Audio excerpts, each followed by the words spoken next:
Oke, kita mulai. Bismillahirrahmanirrahim. Assalamualaikum warahmatullahi wabarakatuh. Selamat pagi, salam sejahtera bagi kita semua. Hari ini kita akan melanjutkan kuliah kita ya tentang Java Collection Framework ya. Jadi kemarin kita sudah belajar membuat GUI gitu ya. Bagaimana kemudian supaya kita bisa membuat aplikasi yang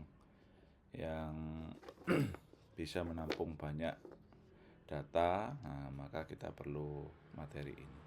Beberapa agenda yang akan kita bahas di perkuliahan hari ini adalah latar belakang, kemudian ada hierarki iterable, iterator, collection, dan list, kemudian ada immutable list, kemudian ada implementasi array list, linked list, dan vektor, kemudian perbandingan, kemudian studi kasus, dan best practice dan latihan gitu ya. Tujuan dari pembelajaran kita adalah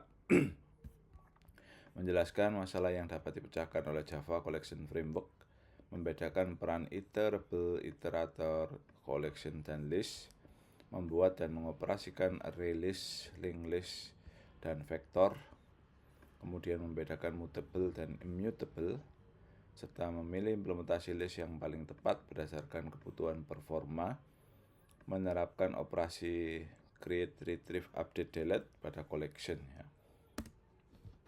Nah,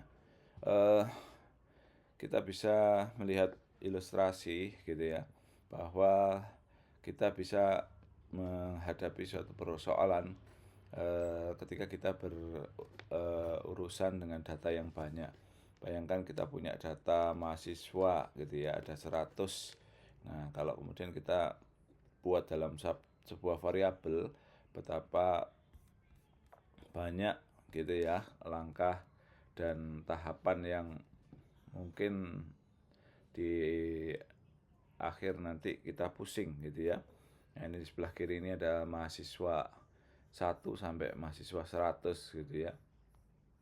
Kemudian kita mau membaca data ini, bagaimana? Nah, kita tidak bisa melakukan looping, tidak ada cara generik untuk melakukan pembacaan itu gitu ya.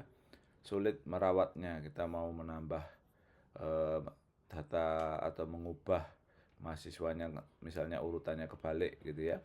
Nah, sulit gitu ya. Juga tidak fleksibel, ukuran tidak dinamis dan tidak bisa menyesuaikan kebutuhan. Tidak ada operasi khusus di Java yang bisa melakukan manajemen itu kecuali hardcode gitu ya. Nah, sehingga yang kita inginkan gitu ya, kita memiliki suatu variabel gitu ya yang bisa menampung banyak data, tentunya tipenya sejenis gitu ya. Jadi mahasiswa ini kan antara Andi, Budi, Citra, Denny dan seterusnya ini kan sejenis ya. Ini kemudian kita tampung ke dalam sebuah variabel yang memiliki tipe collection gitu ya. Nah, kita lihat di sini ada list string mahasiswanya, array list gitu ya. Kita punya daftar array bertipe string yang kita beri nama mahasiswa gitu ya. Di dalamnya kemudian kita bisa melakukan looping untuk menampilkan gitu ya.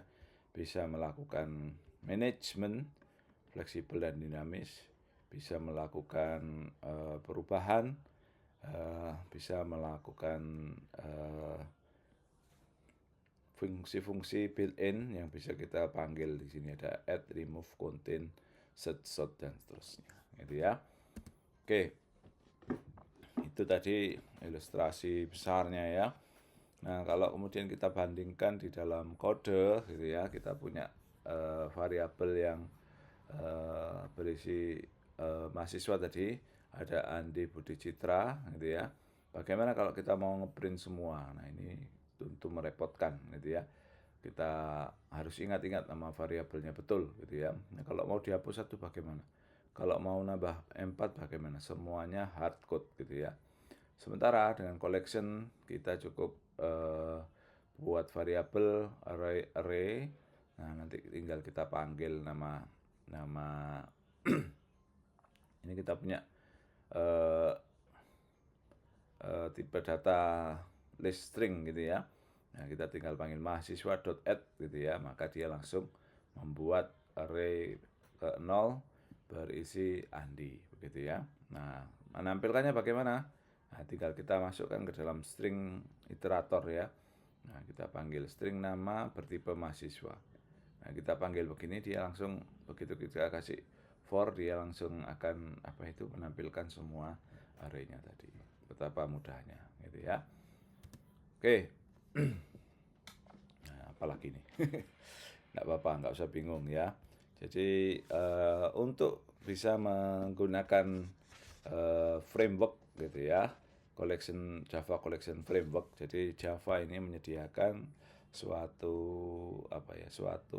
fitur, suatu susunan kelas karena dia berbasis object oriented gitu ya, yang perlu kita tahu supaya kita bisa menggunakan atau membuat ini macam-macam ini list string dan seterusnya. Nah, di atas sendiri ada namanya iterable begitu ya, iterable, kemudian ada collection gitu ya, kemudian di bawahnya ada list, ada queue, ada set gitu ya.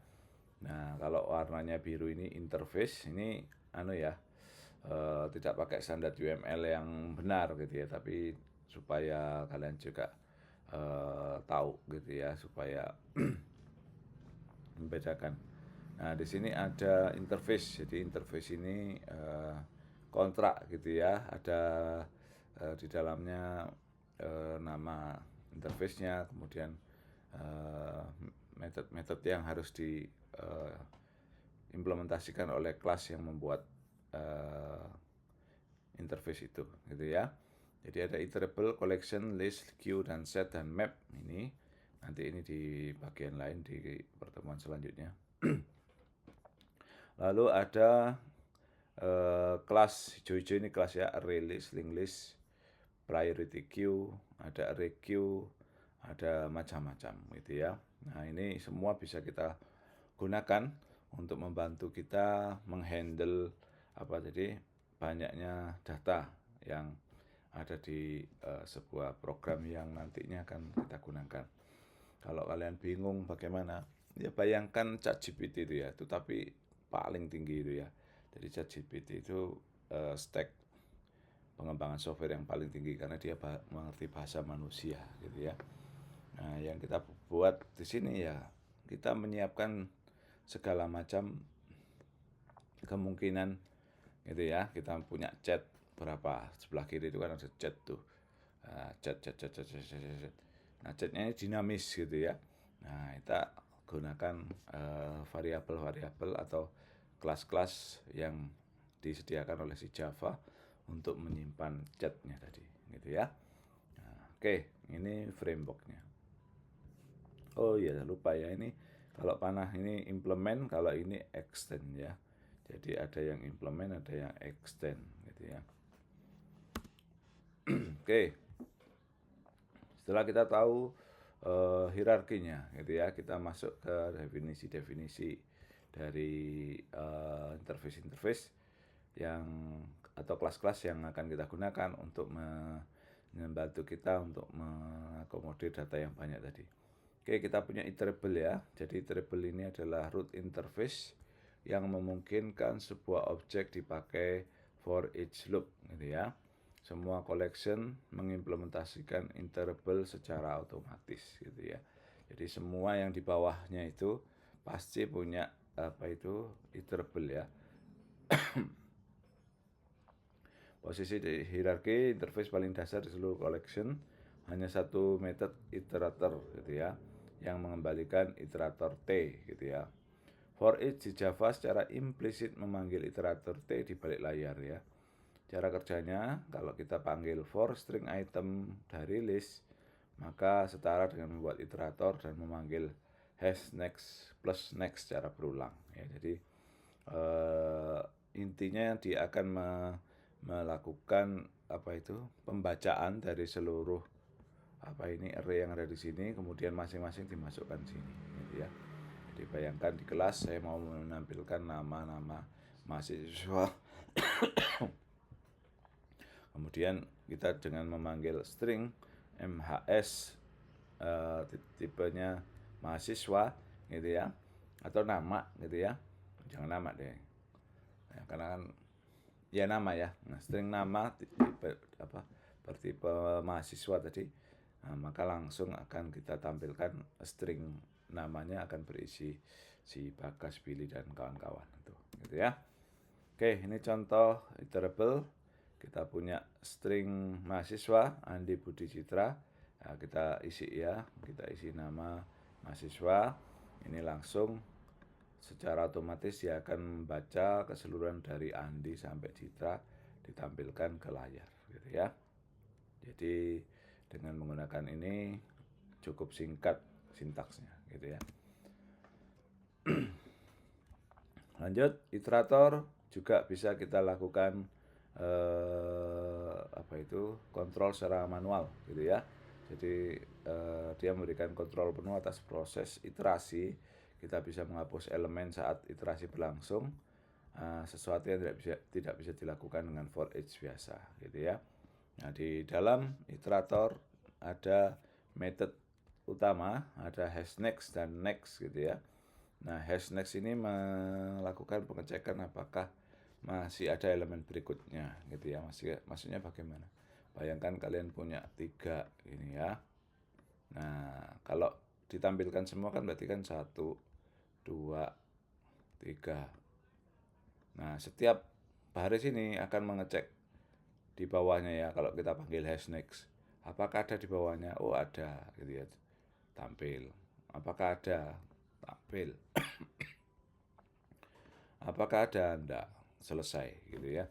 Nah, jadi semacam kalau dulu zaman pemrograman saya dulu gitu ya, ada namanya EOF ya, end of file gitu ya, kalau zaman dulu ya. Nah, sekarang Java pakai hashNext gitu ya.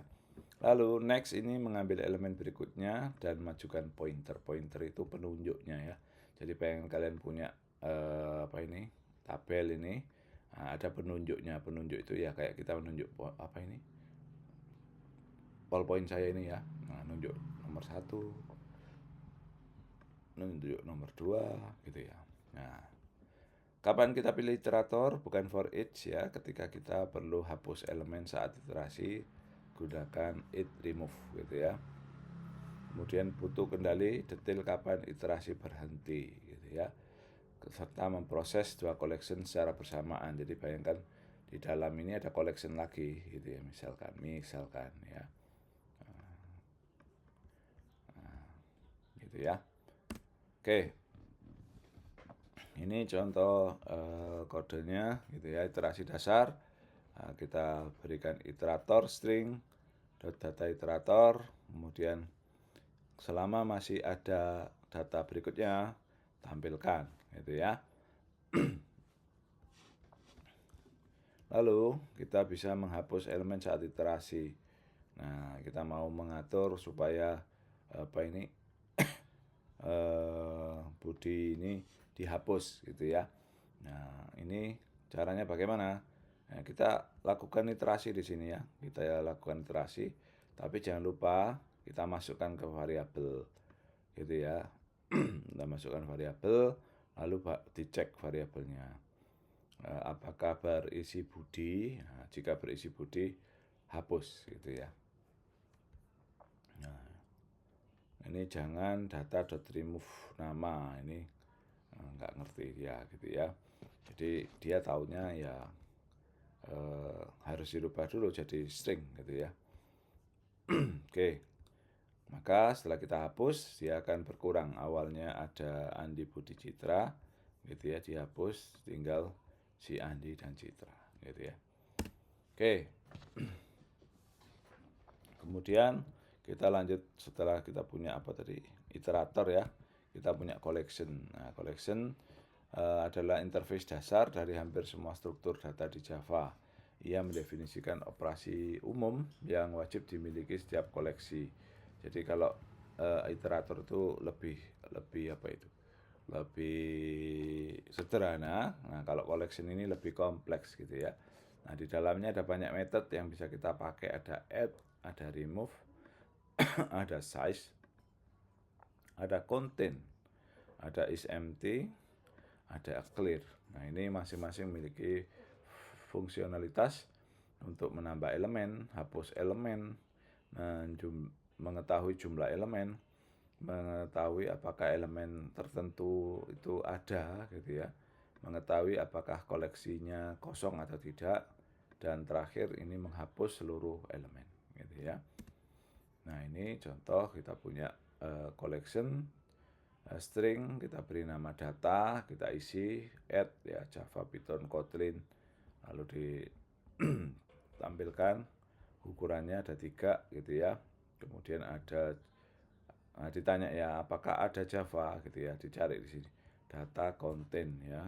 Nah, contain Java gitu ya. Nah, nanti dijawab sama dia true gitu ya, berarti ada. Data.remove Python, nah ini menghapus Python gitu ya. Maka setelah dihapus dia tinggal Java dan Kotlin gitu ya. Gampang ya. Jadi kita ingat-ingat kalau pakai string, pakai array ya kita gunakan namanya collection gitu ya. Oke, kita lanjut ya, collection sudah. Nah, berikutnya adalah list ya. List adalah collection yang menjaga urutan elemen dan mengizinkan duplikat ya. Jadi yang menjaga urutan elemen dan mengizinkan duplikat. Setiap elemen memiliki posisi indeks yang dimulai dari 0 gitu ya. Jadi karakteristik list ini bersifat ordered ya, urutan elemen sesuai urutan penambahan. Kemudian duplikat diperbolehkan, elemen yang sama bisa muncul lebih dari sekali gitu ya. Kita bisa mendapatkan nilainya dengan memanggil indeksnya, get ke 0 gitu ya. Atau set ke 1 value-nya apa, atau index of O gitu ya. 3 implementasi utamanya ini ada array list, linked list, dan vector ya. Jadi sekali lagi list ini adalah interface. Interface itu bukan kelas gitu ya, hanya kontrak, tetapi dia memiliki beberapa method yang bisa digunakan atau yang sudah didefinisikan untuk kemudian kita implementasikan di kelas bawahnya. Nah, kelas bawahnya ini ada array list, linked list, dan vektor gitu ya. Nah, ini contoh list sederhana, ada list add Java, Python, Kotlin ya. Nah, ini menarik ya, kalau tadi collection kan add saja. Nah, ini kita mau nyisipin tuh list add 1 Kotlin. Nah, ini berarti Kotlinnya dimasukkan kemana? Setelah urutan itu kan mulai dari 0, 1, 2 gitu ya. Nah, kita masukkan ke indeks 1 gitu ya. Kemudian tampilkan list ke 0 Java, tampilkan semuanya Java, Kotlin, Python ya. Ini kayaknya masih belum diupdate ini ya. Kemudian list set 2 go ya, ubah indeks kedua. Kemudian list remove ke 0. Nah, kemudian kita tampilkan Kotlin dan go gitu ya. Nah, seperti itu ya. Ini sepertinya ini kita sisipkan ya. Sisipkan mestinya harusnya, oh benar sih, benar, sorry, berarti Java, Kotlin, Python, benar ya. Jadi ini di tengah-tengah gitu ya. Kemudian kita ganti set, ini kita ganti ya, indeks keduanya apa, Python ya, Python kita ganti go gitu ya. Oke, itu list ya. Nah, list kemudian memiliki ada beberapa variasi gitu ya.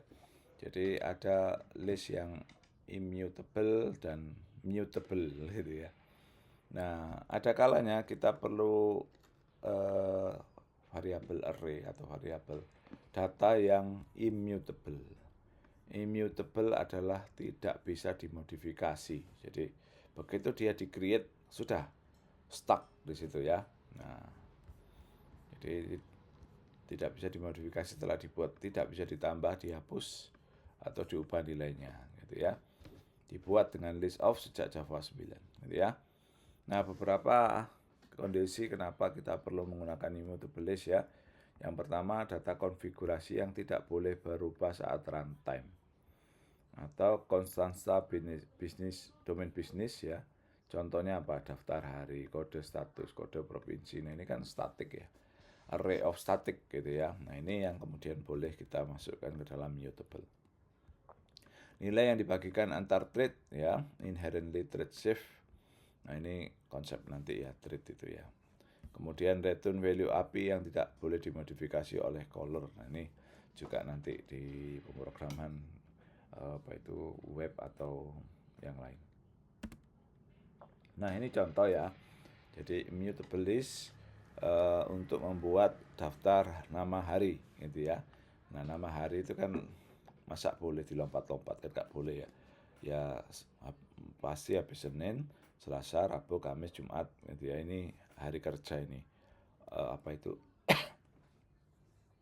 Ya hari aktif untuk bekerja ya. Nah, ini kemudian bentar ya. Immutable list of.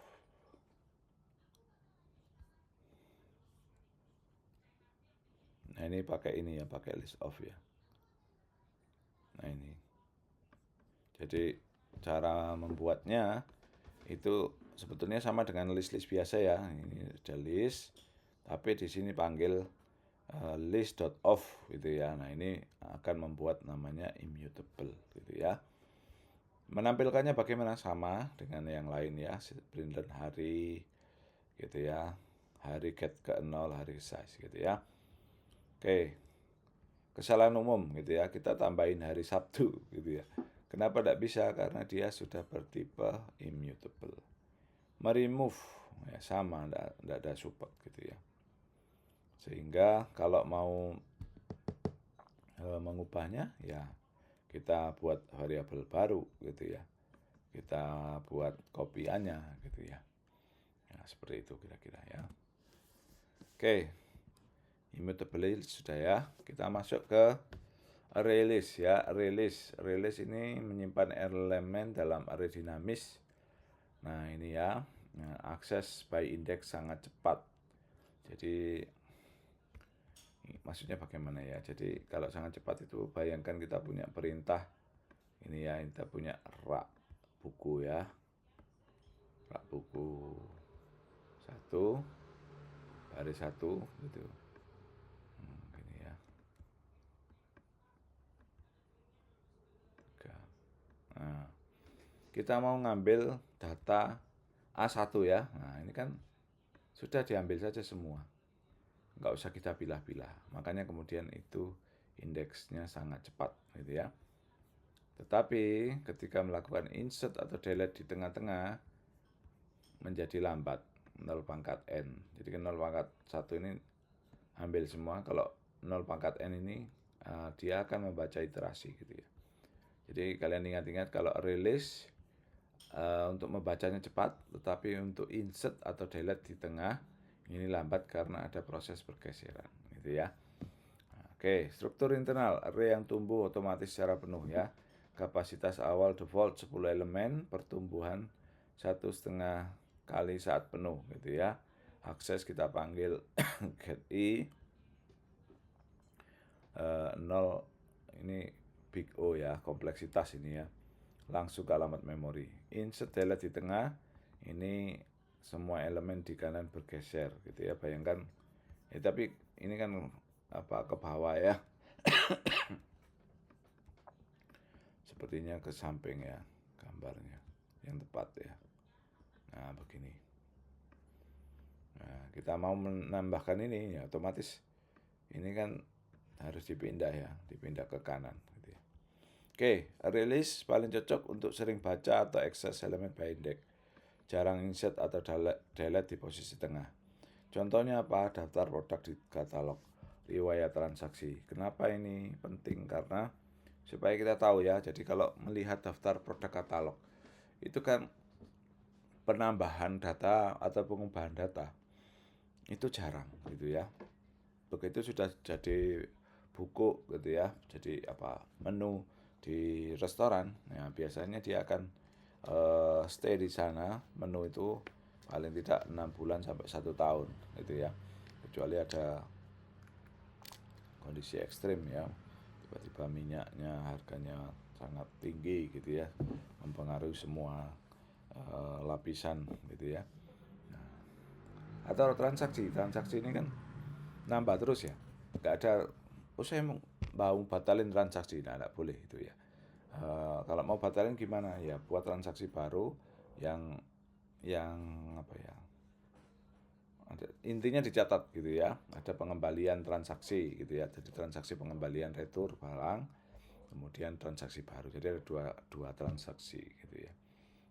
Oke, nah ini struktur memorinya, contiguous memory, jadi Ande, Budi, Citra.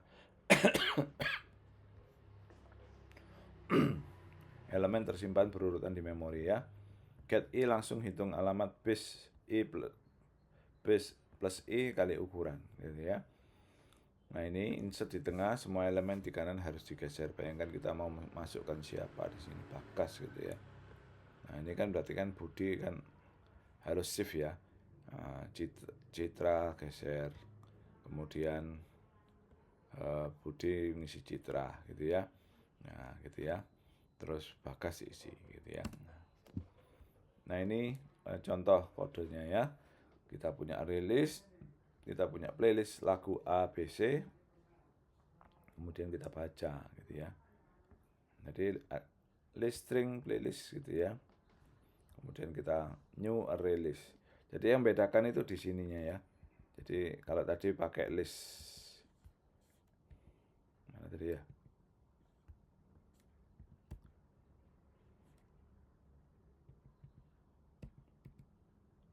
Nah ini pakai ini ya. Nah, kalau pakai immutable, pakai list of. Tapi kalau pakai array list ya langsung array list gitu ya. Ini kita isi, kita remove gitu ya, kita tampilkan. Oke, lanjut ya, kita lanjut ke linked list ya. Linked list menyimpan elemen dalam kode yang saling terhubung. Jadi kalau list itu ini sebetulnya konsep di struktur data ya. Nah ini linked list ya, jadi ada pref-nya, ada next-nya. Bingung ya.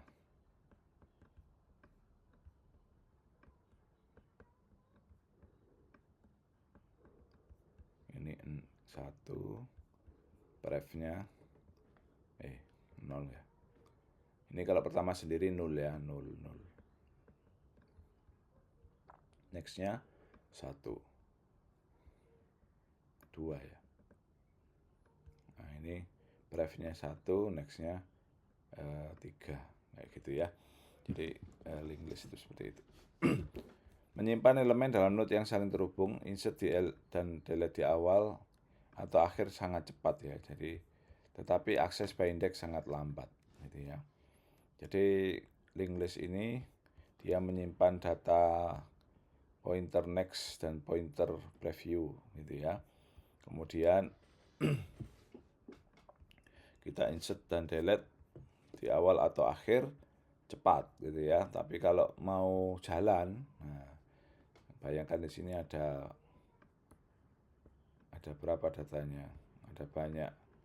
Nah ini kan merepotkan ya. Tapi kalau di awal ya cepat, dia pertama sendiri atau akhir sendiri. Tapi kalau jalan di tengah, nah ini kan dia harus nyari ya. Setelah ini apa? Oh ke sini. Setelah ini kemana? Oh ke sini. Setelah ini kemana? Ke sini. Nah, kan bulat gitu ya. Nah, sehingga makanya linked list ini akses by index-nya menjadi lambat gitu ya. Mengimplementasikan DQ ini dipakai untuk stack atau queue. Nah, apa itu stack queue? Nanti kalian dapatkan di ASD ya. Stack itu tumpuan, queue itu antrian. Nah, paling cocok untuk sering insert atau delete di awal atau tengah list, digunakan sebagai antrian atau tumpuan gitu ya. Nah ini gambarnya, ada head, ada data, ada pref ya, seperti yang saya gambarkan tadi. Ini masih sepertinya kurang ya, karena ini pakai diagram ya. Jadi ada datanya, ada prefnya, ada nextnya. Begitupun di sini ya. Nah, insert di awal akan melakukan update head dan pointer pref pada node pertama. Tidak ada contiguous memory ya. Maksudnya bagaimana? Gini. Bayangkan ini sebuah kelas gitu ya. Kemudian ini ada kursi-kursi atau meja-meja. Nah, ini analogi RAM kamu atau hard disk kamu ya.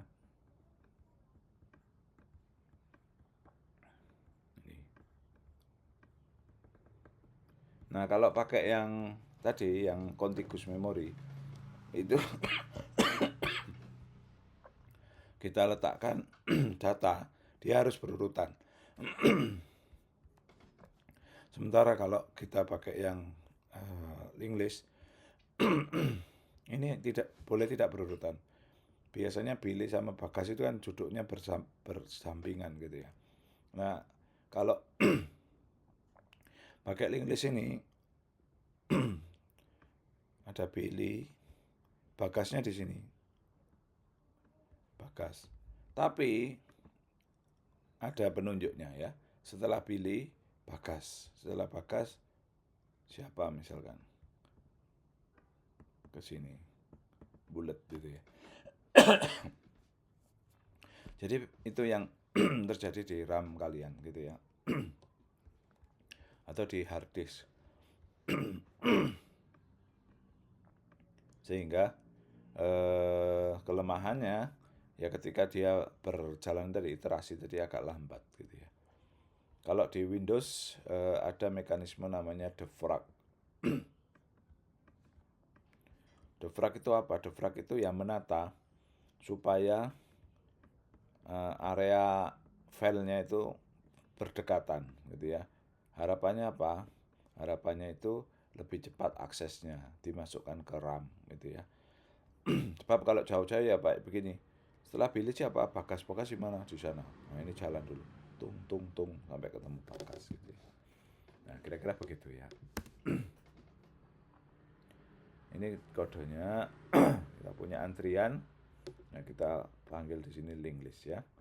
Antrian add pelanggan A, antrian add pelanggan B. Nah, kemudian ada VIP ya, add first. Nah, ini skip gitu ya, ini kan tambah di awal gitu ya. Kemudian kita tampilkan. Nah, maka begitu ada add first, dia akan menjadi setelah head, tapi nextnya kemana? Nextnya ke sini gitu ya. Nah, nextnya ini kemana? Ke sini. Makanya kemudian VIP pelanggan A, pelanggan B. Kemudian hapus ya, hapus dari awal. Remove first. Nah, berarti ini stack ya. Stack itu Vivo, tahu Vivo ya? Apa tuh lagi? First in, first out gitu ya.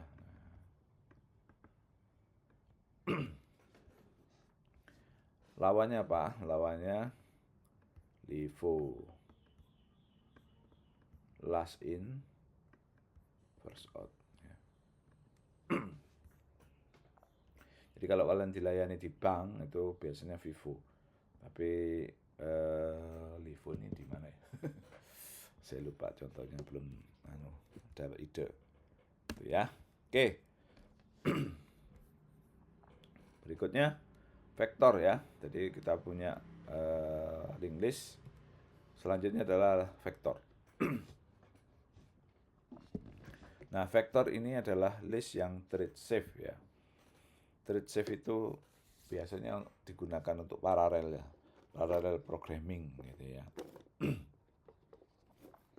Bayangkan variabel itu diakses oleh banyak aplikasi yang berjalan bersama. Gitu ya. Bingung ya. Database tahu ya, database ya. Jadi database itu kan sesuatu yang diakses bersama. Nah, supaya tidak terjadi rebutan resource, nah, maka kemudian sebaiknya kita kalau mengakses banyak list, diakses banyak aplikasi, ya sebaiknya gunakan yang vektor gitu ya. Vektor adalah list yang thread safe, semua metodenya disinkronisasi sehingga aman diakses dari banyak thread secara bersama. Akan tapi lebih lambat daripada array list gitu ya. Karakteristik vektor ya, struktur internal sama dengan array list. Setiap metode dibungkus synchronize, hanya satu thread yang mengakses. Vektor ini adalah kelas legacy sejak Java 1.0, ada sebelum collection framework. Kapasitasnya 2 kali gitu ya, array list 1,5 kali. Rekomendasi modern lebih baik gunakan collection synchronized list atau copy on write array list untuk kasus read heavy multithread. Nah ini kita punya kode vektor, vektor string log gitu ya. Jadi asumsinya nanti ini memang kalau ini kan contohnya nggak terlalu krusial ya. Tapi bayangkan kalian punya file, kemudian diakses bareng-bareng oleh PC.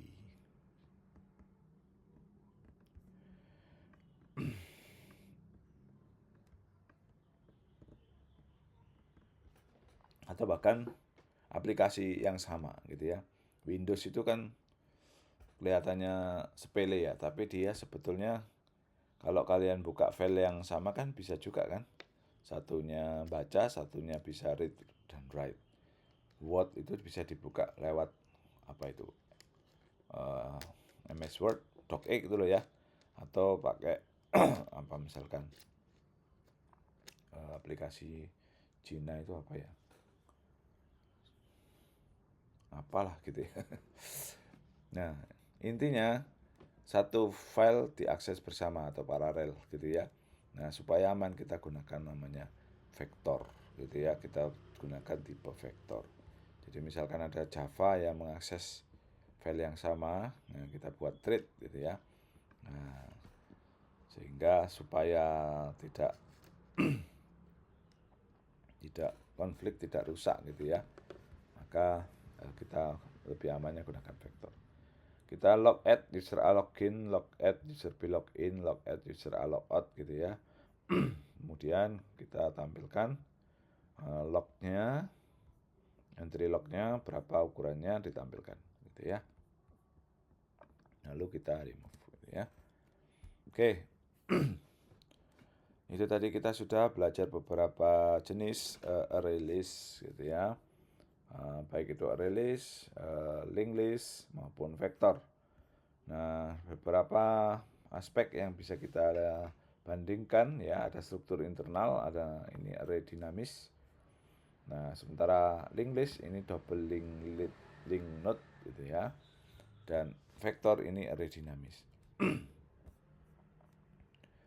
Nah, ini terkait performa, akses indeks ini cepat ya array list ya. Sementara kalau pakai linked list ini lambat gitu ya. Maksudnya bagaimana kan dia harus iterasi ya. Harus jalan-jalan. Maksudnya dia nyari saya mau mendapatkan indeks ke 50. Nah, dia kan harus jalan ya mulai 1, 2 sampai 50, makanya lambat. Nah, kalau vektor ini cepat gitu ya. Karena dia bersifat dinamis, tidak mencatat previous dan next-nya gitu ya.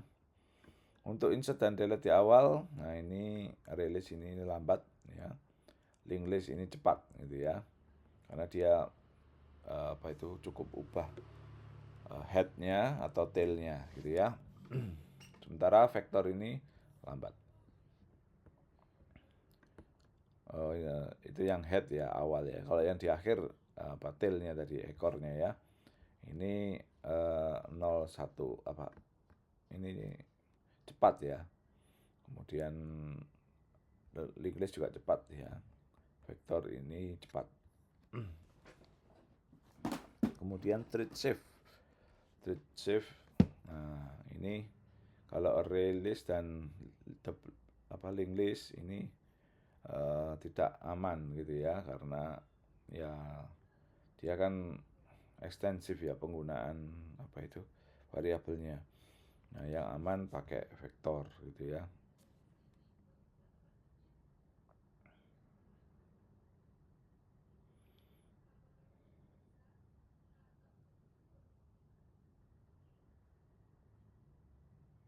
Oke.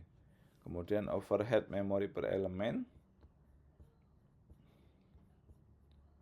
rendah ya, sementara link list ini tinggi gitu ya. Dan vektor ini lebih rendah. Pertumbuhan kapasitas ini 1,5 kali, link list ini not available. Kemudian vektor ini 2 kali gitu ya.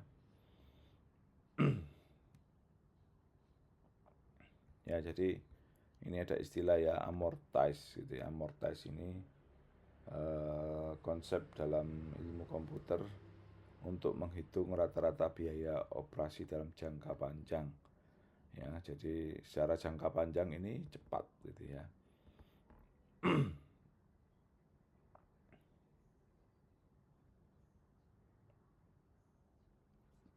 Ya, itu istilah ya.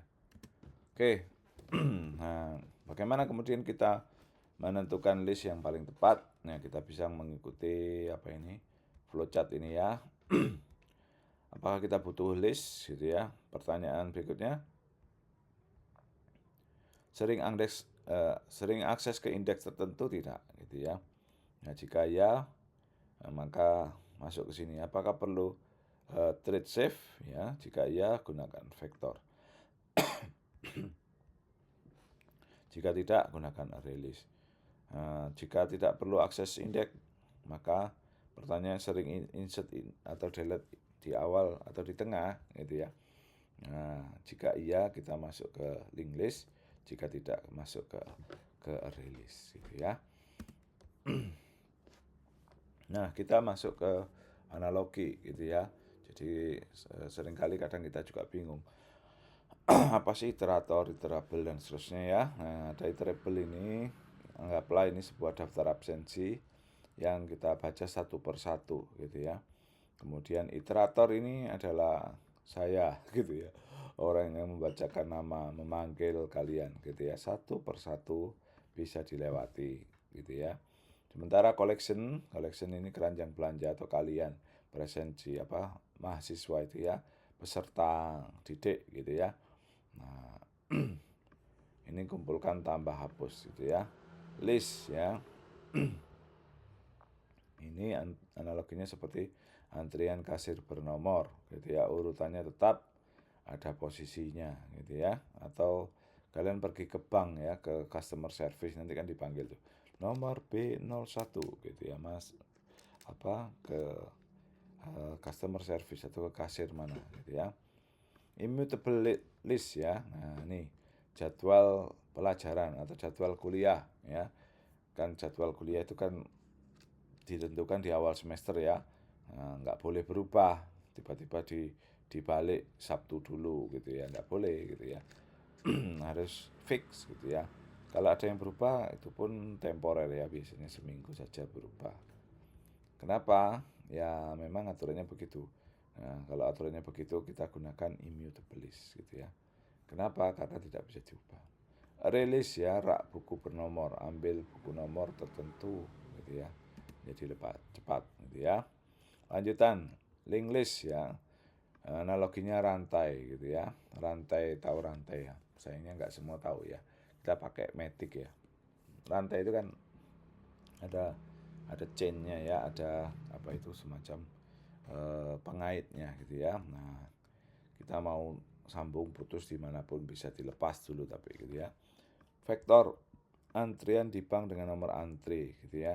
Aman meski banyak teller sekaligus gitu ya. Ya, ini jadi vektor itu seperti itu. Ini kalau ini satu kasir asumsinya ya. Jadi list ini satu kasir, kasir satu baris gitu ya, kasir dua baris gitu ya. Tapi kalau vektor itu nggak pakai baris gitu ya. Nah, ada kasir banyak, kalian duduk saja anteng gitu ya, duduk tenang gitu ya. Nanti dipanggil ke sini, Kalau ini selesai duluan balik ke sini, ini ke sini gitu ya. Nah, seperti itu kira-kira analoginya. Berikutnya, prinsip pemilihan ya. Ketika sering baca by posisi, maka kita gunakan release gitu ya. Seperti rak bernomor. Sering tambah hapus di awal, maka kita gunakan linked list gitu ya, seperti rantai gitu ya. Kalau akses dari banyak thread, kita gunakan apa? Vektor gitu ya. Nah, ini data tidak boleh berubah, kita gunakan immutable list gitu ya. Oke, ini beberapa contoh studi kasus. Playlist ya. Nah, playlist ini kan karakteristiknya bagaimana? Karakteristiknya playlist musik ya, sering akses lagu by nomor urut gitu ya. Jadi kita punya playlist 1 sampai 30 gitu ya. Terus saya mau nomor 20, nomor 3, nomor. Nah, kalau nambah playlist itu gimana? Pasti di bawah kan, gak mungkin, jarang ya, di tengah itu jarang gitu ya. Nah, ini bangga gunakan release gitu ya. Kasus 2 ya, antrian customer service gitu ya. Nah, customer service ini pelanggan masuk di belakang gitu ya. Jadi datang ke dokter gitu ya. Dokter itu kan satu saja tenannya ya, dokter spesifik ya, dokter apa misalkan. Nah, kalau kemudian kita tidak tahu, urutan kita nggak ada nomornya, nah, secara alamiah kan pasti kita nanya ya, siapa yang paling terakhir gitu ya. Nah, Pak itu, nah maka Pak itu nanti saya tandai, kalau Pak itu masuk habis itu saya gitu ya. Itu analoginya kayak gitu ya. Nah, ini pakai link list gitu ya. Dilayani dari depan, di queue, banyak insert dan delete di posisi awal. Pilihan terbaik link list. Nah, ini kasus ketiga, log access multi-thread.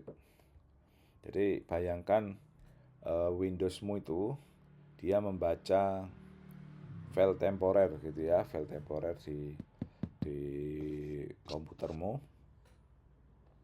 Sementara editor teksnya, ketik-ketik itu dia terus membaca keyboard kan. Nah, kalian ketik enter. Nah, terus tiba-tiba filenya mati ya, wordnya mati. Nah, biasanya kan recover tuh. Recover itu kembalikan apa kondisi terakhir ya. Nah, bagaimana itu kemudian terjadi? Gitu ya. Kok bisa canggih dia? Nah, dia menggunakan namanya apa ini, multi thread gitu ya. Banyak thread menulis log bersama. Harus thread safe tanpa konfigurasi rumit. Nah, maka kita gunakan vektor gitu ya. Keempat, daftar konstanta domain. Contohnya kode mata kuliah, hari, provinsi. Tidak boleh diubah saat runtime. Nah, maka kita gunakan ini list of ya. Ini kayaknya kepotong ini ya. Dibagikan ke banyak bagian program. Pilihan terbaik adalah immutable list gitu ya. Nah, berikut adalah beberapa best practice yang bisa kita ikuti ya. Yang pertama, deklarasikan sebagai interface, bukan implementasi ya. Nah, ini list string data new release gitu ya. Jadi kita buat array apa ini? List string. Kenapa? Ini interface gitu ya. Bukan langsung array list gitu ya. Maksudnya bagaimana sih? Ini kan interface ya. Jadi kita buat tipenya interface bernama data, tapi nanti kita isi dengan array list. Sementara kalau kita pakai yang bawah ini, kita langsung definisikan yang mau kita buat ini array list gitu ya. Nah, ini ya tadi akan terikat ke satu implementasi saja gitu ya. Lalu berikutnya inisialisasi dengan kapasitas awal jika ukuran diketahui. Misalkan kita tahu datanya pasti hanya 1000. Nah, kita kasih nilai di sini. Gitu ya. Hindari resize berulang jika jumlah data sudah diketahui. Ya, jadi ya langsung kita tentukan di awal 1000 gitu ya. Best practice selanjutnya kita gunakan for each, kecuali butuh kontrol manual ya.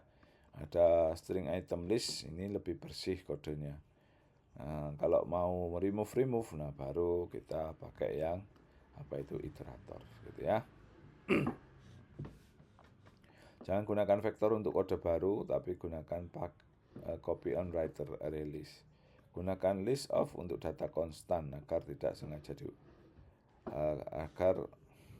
mencegah dari tidak sengaja diubah gitu ya. Jangan konversi collection ke array kecuali API tertentu memaksa gitu ya. Oke, kita masuk ringkasan. Kita sudah belajar iterable, collection, list gitu ya. Jadi interface paling tinggi ada iterable, kemudian collection, ada list gitu ya. Nah, nanti isinya list ini bisa kita isi array list, bisa kita isi linked list atau vektor gitu ya. Kemudian beberapa konsep kunci, ada iterable, ini fondasi for each. Kita bisa gunakan iterator untuk kontrol secara manual. Kita bisa gunakan collection untuk operasi umum seperti add, remove, size, contain. Kita juga bisa gunakan list untuk membuat list yang terurut gitu ya, yang boleh duplikat dan bisa kita akses indeksnya. Sementara immutable list adalah list yang tidak bisa diubah dan cocok untuk data yang bersifat konstan gitu ya. 3 implementasi list ya, kekuatan utamanya akses array list ini cepat gitu ya. Sementara linked list ini insert atau delete di awal cepat gitu ya.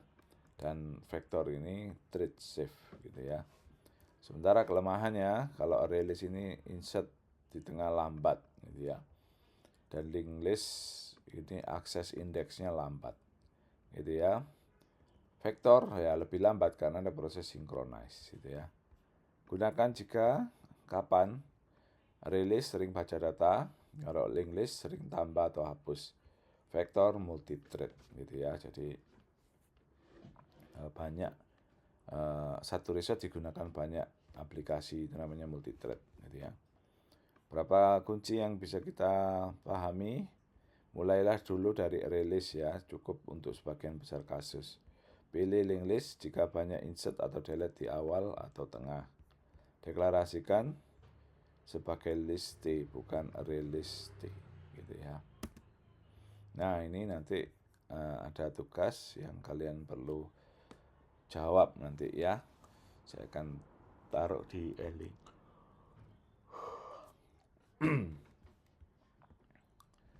Nah, ini latihan praktik ya. Kita diskusi sebentar ya. Atau langsung jawab saja nanti ya di PDF-nya ya. Nah, nanti ada PDF, ada source code. Ya, kalau ini source code ini. Gitu ya. Oke. Sampai di sini materi hari ini. Terima kasih.